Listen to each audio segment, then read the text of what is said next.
My people, who can feel the void of a greedy heart? Please tell me, is there a water that can quench the fire of a raging desperation? When Judy Austin was born, there was no silver spoon, no golden spoon, and no fancy spoon of any kind. What was available was the crumbs of bare necessity. But each of the fine things of life that the family lacked, those same things fueled in them the desperation to escape poverty by any means. So did it happen that when Mr. Obasi, an unpresuming businessman, indicated interest in their 19-year-old Uchechukwu, as Judy Austin was called then, the family assessed the man's financial fitness and came to a shrewd conclusion that the man may not have the pride and prestige of the fancy fittings of the educated class. But in the absence of an appealing academic resume, he had enough financial strength to provide their daughter, and by extension the family, the much needed lease to a better life. So guys, the family gave their consent to Mr. Obasi, and the 19-year-old Uche followed the line of her family consent. It was never a case of love for her. It was a case of escape from poverty. Naive Mr. Obasi, he was acting under the illusion that a girl from such humble background, being so young and inexperienced, would most likely be humble and supportive of her husband. My oh my, was he wrong? He was in for the shock of his life. Soon after he managed to rope himself into a marital contract with the 19-year-old Uche, he was confronted with the hardcore reality of a roaring greed and ambition. His young and innocent-looking wife was not interested in husband or marriage. She was more interested in the fine things of life, the things she had lacked from her background. She forced her then husband, Mr. Obasi, to foot the bills for her appetite. When she discovered the great potential in education, she began pressuring the poor man to sponsor her ambition to go to higher institution. But unfortunately, she was not intelligent enough to gain meritorious university admission. He begged her to apply for a part-time program so as to have time for her family. But Uche would not hear of it. She wanted to be a regular student, to live fully in the campus.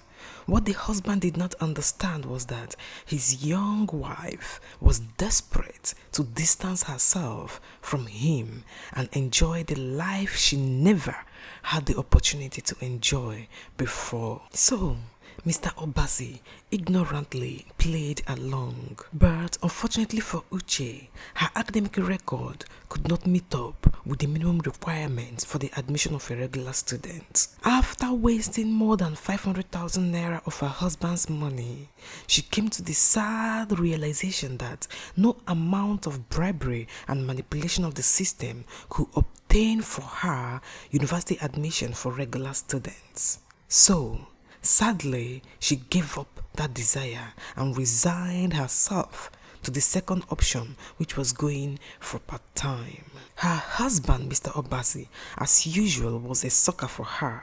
So again, he opened his account and channeled his resources towards procuring part-time admission for his wife, Uche. Finally, my people, it worked and Uche became an undergraduate. Uche was ecstatic. Finally, she could flex among her mates and enjoy the pleasures and excitements she never had the opportunity to enjoy as a child. In her boring bondage of marriage, she now had opportunity and reason to escape and disconnect once in a while. When she first saw Yul Edochie, the son of the great Pete Edochie, the Nollywood legend, Uche was starstruck. When Yul indicated interest in her, she was overwhelmed with emotion. To her, Yul was not an item to be loved. Yul was a sure flight ticket to permanently escaping poverty. So, She unleashed all her seductive antics. She even confided in her family members who were supportive of her marriage-destroying mission. In the shadow of the wealth and glamour that Yul Edochie represents, Mr. Obasi, her ex-husband, looked too poor, too ordinary and unappealing. But the naive man did not understand what was going on. He did not understand the reason behind his wife's drastic change of attitude.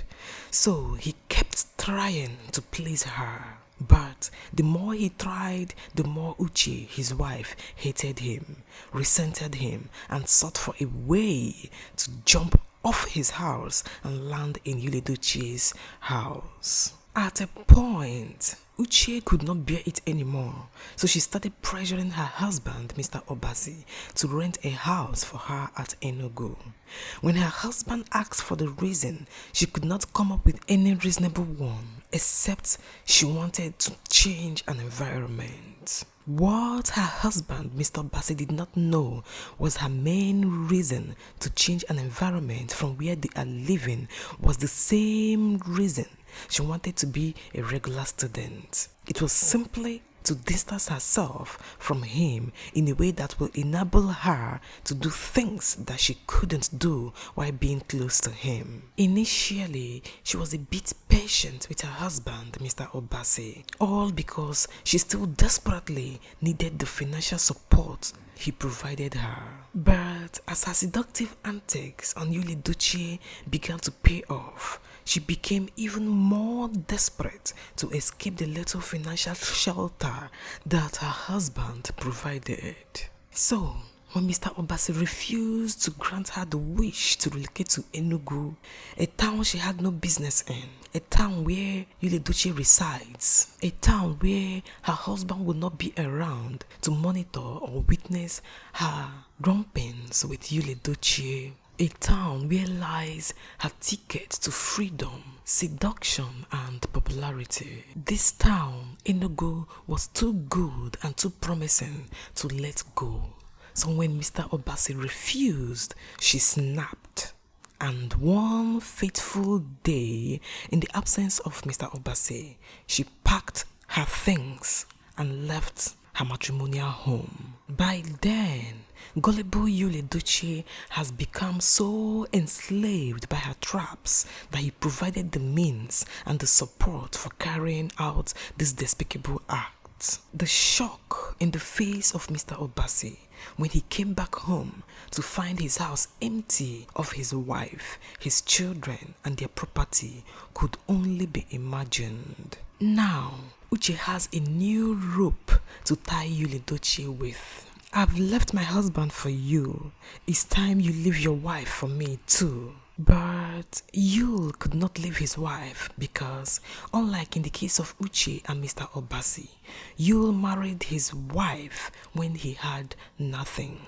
In fact, it was the wife, May Edochie, that built him up to what he was as at that time. So, Uche, seeing that she could not make Yul Edochie leave his wife, settled for a second wife position and began the massive campaign to disconnect Yul from his wife and family. It was nearly working for her until God intervened, and what was meant to be a shame for May Edochie turned into the fuel for glory and honor. Today, after suffering in silence, Mr. Obasi has been forced to come out and cry for help for the right to access his children. My people, while Yul continued milking the middle of another man's wife at the utter neglect and disrespect of his wife, he seemed to have totally lost touch with the meaning of dignity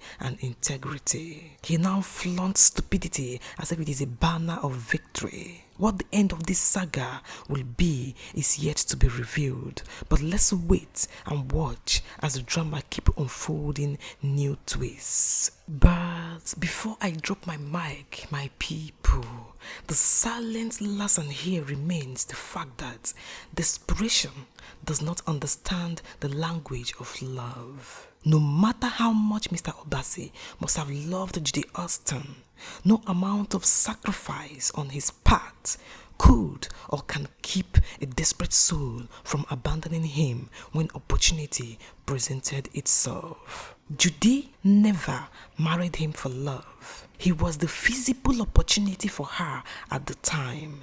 When a better opportunity appeared in the form of Yul Edochie, she did not look back before jumping off Mr. Obase's ship.